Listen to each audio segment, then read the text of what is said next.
Hello everyone, मैं हूं तरुण शर्मा। आज के इस वीडियो में हम डिस्कस करेंगे कंपाउंड इंटरेस्ट के बारे में। लास्ट वीडियो में हमने इंटरेस्ट कैलकुलेशन में हमने सिंपल इंटरेस्ट का पूरा कंप्लीट प्रोसेस जो है वो हमने किया था। तो उसका लिंक जो है वो डिस्क्रिप्शन में मिल जाएगा आपको, वो भी आप जरूर देखिएगा। और आज के इस सेशन में हम कंपाउंड इंटरेस्ट का कैलकुलेशन देखेंगे, उसका रिपोर्टिंग सिस्टम देखेंगे कि टैली से हम किस तरीके से उसको कर सकते हैं। तो स्टार्ट करते हैं। सबसे पहले मैं यहाँ पर कंपाउंड इंटरेस्ट के लिए एक मैंने पार्टी का जो लेजर है मैं वो ऑल्टर करके दिखा देता हूँ कि उसके अंदर हम क्या कॉन्फ़िगरेशन रखने वाले हैं। तो एक ये लेजर हमने ओपन किया है। तो हम इंटरेस्ट पेबल के केस में करने वाले हैं इस चीज़ को। ठीक है। तो सन्ड्री क्रेडिटर्स का हमने एक लेजर ओपन किया है और यहाँ पर हम कुछ चीज़ें अभी करेंगे इंटरेस्ट के लिए। तो सबसे पहले आपको क्या करना है, maintain balances bill bye bill अगर आपने यस रखा है तो बेटर ऑप्शन है। और यहाँ पे नीचे इंटरेस्ट कैलकुलेशन को हम यस कर लेंगे।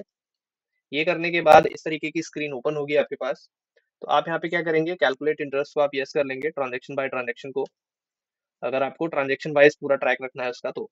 ठीक है। फिर यहाँ पे इंटरेस्ट पेबल है तो पेबल के लिए मैं फॉर अमाउंट डिडक्टेड वाले ऑप्शन को यस रखूंगा। ठीक है। और यहाँ पर हम इंटरेस्ट रेट मेंशन कर देंगे, जैसे मैं यहाँ पर 2% मेंशन कर देता हूँ। और इंटरेस्ट का जो स्टाइल है वो मैं मंथ के बेस पे रख लेते हैं। ठीक है। तो मंथ बाय मंथ हम इसको देखेंगे कि किस तरीके से कंपाउंड वैल्यू जो है वो हो रही है और कंपाउंड इंटरेस्ट किस तरीके से कैलकुलेट हो रहा है। तो कैलेंडर मंथ यहाँ पर ले लेते हैं और इंटरेस्ट बैलेंस में हम यहाँ पर ले लेंगे क्रेडिट बैलेंस ओनली। ठीक है। तो क्योंकि ये इंटरेस्ट पेएबल है इसके लिए। फिर यहाँ पे एप्लीकेबिलिटी पूछ रहा है, तो एप्लीकेबिलिटी में हम यहाँ पर अगर ऑलवेज लगाना चाहते हैं तो ऑलवेज भी लगा सकते हैं। तो वो इंटरेस्ट की डेट से वो कैलकुलेट करना स्टार्ट करेगा, जो बिल डेट होगी उस डेट से। ठीक है। अदरवाइज हम यहाँ पे पास्ट ड्यू डेट भी रख सकते हैं और ड्यू डेट हम यहाँ स्पेसिफाई भी कर सकते हैं। जैसे अगर मैंने ड्यू डेज का पीरियड डाला, मैंने 10 डेज का। ठीक है। तो वो 10 डेज के जो बिलिंग डेट होगा उससे 10 डेज बाद ही वो इंटरेस्ट कैलकुलेट करना स्टार्ट करेगा। ठीक है। फिर यहाँ पे इंटरेस्ट एप्लीकेबल फ्रॉम पूछ रहा है, तो यहाँ पर हम ले लेंगे ड्यू डेट वाला ऑप्शन, क्योंकि हमने वहाँ पर एप्लीकेबिलिटी में पास्ट ड्यू डेट रखा है इसलिए। ठीक है। राउंडिंग को मैंने नॉट एप्लीकेबल रखा है। देन अब इसको एक्सेप्ट कर लेते हैं। ये हो गया, हमने लेजर के अंदर सेटअप कर लिया है। अब लेजर व्यू कर लेते हैं। ठीक है। तो लेजर व्यू से हम देख लेते हैं कि उस पर्टिकुलर पार्टी के लेजर में कितना आउटस्टैंडिंग बैलेंस है अभी। तो यहाँ पर मैं पूरे साल का ही पीरियड डाल देता हूँ। ठीक है। तो अभी एंट्रीज जो है वो एक परचेज की एंट्री है और उसके बाद में पेमेंट की एंट्री हुई है। ठीक है। आउटस्टैंडिंग बैलेंस अगर आप देखेंगे तो आउटस्टैंडिंग बैलेंस अभी 50,000 है। अब ये एंट्री जो हुई थी वो 1 सितंबर 2024 में हुई है। तो अब इसका हम इंटरेस्ट आउटस्टैंडिंग बैलेंस देख लेते हैं। ठीक है। वो कितना आ रहा है अभी, और फिर नेक्स्ट मंथ का भी देखेंगे। तो उसके हिसाब से चेक कर लेते हैं। अब इसी रिपोर्ट पे, लेजर रिपोर्ट पे ही अगर आप यहाँ से ही जाना चाहते हैं इंटरेस्ट की रिपोर्ट पे, तो आप वो भी कर सकते हैं। राइट हैंड साइड में चेंज व्यू का ऑप्शन है, चेंज व्यू में जा करके आप इंटरेस्ट कैलकुलेशन में जाएंगे तो वो डायरेक्टली आपको उसकी रिपोर्ट पे ले आएगा इंटरेस्ट कैलकुलेशन की। तो ये एक शॉर्टकट है जो आप यूज कर सकते हैं, कंट्रोल H। ठीक है। यहाँ पर आप ऑल्ट F1 करेंगे तो ये ऑल्ट F1 करके आपको उसका पूरा डिटेल स्ट्रक्चर आ जाएगा। ठीक है। तो ये इंटरेस्ट जो है अभी 3 डेज का यहाँ पर कैलकुलेट हुआ है। ठीक है। क्योंकि 5 तारीख को उसमें पेमेंट हुई है। ठीक है। तो 2 से लेके 4 के बीच में 3 डेज हो रहे हैं और 3 डेज में 2% के हिसाब से इसका इंटरेस्ट कैलकुलेट हुआ है। ठीक है। उसके बाद जो आउटस्टैंडिंग बैलेंस बचा 5 तारीख से वो है 50,000। तो उस पे फिर वो 2% उसने कैलकुलेट करके दिखाया है। ठीक है। अगर मैं यहाँ पर पीरियड भी डाल देता हूँ तो पीरियड डालने से एक्यूरेट आपको अमाउंट मिल जाएगी। ठीक है। अगर मैं मंथ वाइज देखने जाऊँ तो जैसे मैंने मंथ एंड का डाला तो ये इंटरेस्ट कुछ इस टाइप से आ जाएगा। ठीक है। इधर 3 डेज का यहाँ पर आ रहा है और 26 डेज का वो बैलेंस अमाउंट पे कैलकुलेट कर रहा है। ठीक है। तो अभी जो अमाउंट आ रही है वो आ रही है 1102.67। अब इसमें हम देखेंगे कि कंपाउंड किस तरीके से होता है, कंपाउंड इंटरेस्ट किस तरीके से कैलकुलेट होगा। तो कंपाउंड इंटरेस्ट की एंट्रीज करने से पहले आपको क्या करना है, आपको वाउचर क्लास ऑल्टर करके, जैसे मैं ऑल्टर में जाके वाउचर क्लास में गया, तो आपको क्रेडिट नोट के वाउचर टाइप के अंदर क्लास बनानी है। नेम ऑफ क्लास के नीचे सिंपल इंटरेस्ट के नाम से हमने लास्ट वीडियो में बनाया था, और कंपाउंड इंटरेस्ट जो है वो हमने आज यहाँ पे क्रिएट किया है। तो उसमें क्या होगा, use class for interest accounting आप यस कर लेंगे और उसके बाद amounts to be treated as compound interest इस ऑप्शन को भी आप यस कर लेंगे, क्योंकि हम कंपाउंड इंटरेस्ट कैलकुलेट करना चाहते हैं। ठीक है। तो इस तरीके से 2 क्लास आपको बना लेनी है।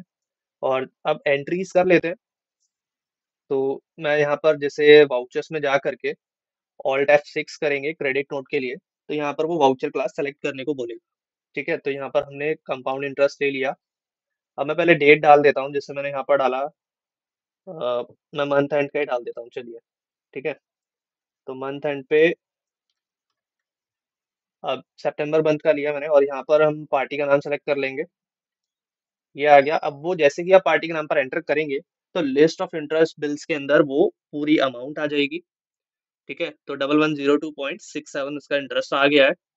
अब इसके बाद जैसे आप इस पे एंटर करेंगे, ठीक है, क्योंकि 3 डेज जो था वो जो एक्चुअल पूरी अमाउंट थी, तो वो पूरी अमाउंट पे उतना कैलकुलेट हो रहा था 1,18,000 पे, और 2% उसका आया, और नीचे जो बैलेंस अमाउंट है, तो वो उसका भी टिल डेट तक 29 डेज उसका भी कैलकुलेट हो रहा है, तो वो फिगर भी इसके अंदर इंक्लूड होकर आ रही है।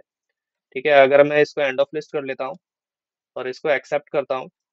ठीक है, अब यहाँ डेबिट साइड में आपको क्या करना है, यहाँ पर आपको एक लेजर क्रिएट कर लेना है। अगर आपने बना के रखा है तो बेस्ट है, तो मैं इसको क्रिएट कर लेता हूँ। ये आपका आ जाएगा इनडायरेक्ट एक्सपेंस के अंदर। ठीक है, इसको आप नॉट एप्लीकेबल कर लेंगे, जीएसटी भी आपको नॉट एप्लीकेबल कर देना है। अब इसके बाद ये एंट्री हो गई हमारी, ये इसको हमने एक्सेप्ट कर लिया।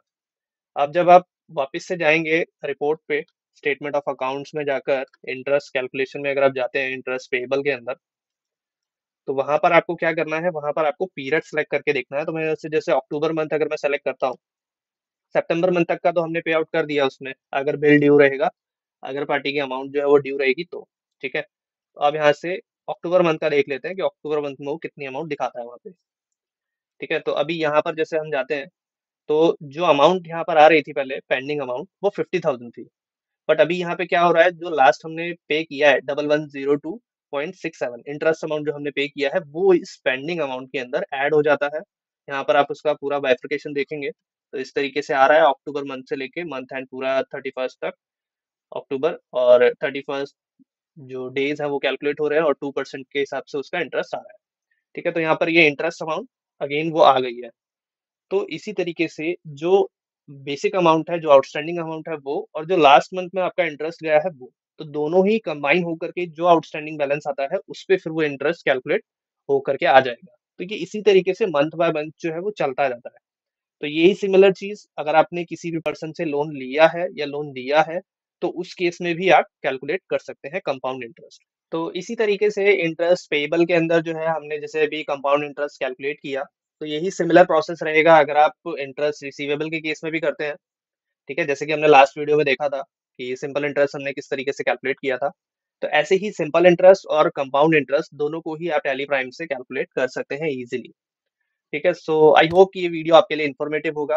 बट आपको कोई भी डाउट है इससे रिलेटेड या और किसी अदर टॉपिक से रिलेटेड, तो आप हमें कमेंट बॉक्स में मेंशन करें। And thanks for watching, see you soon in the next video.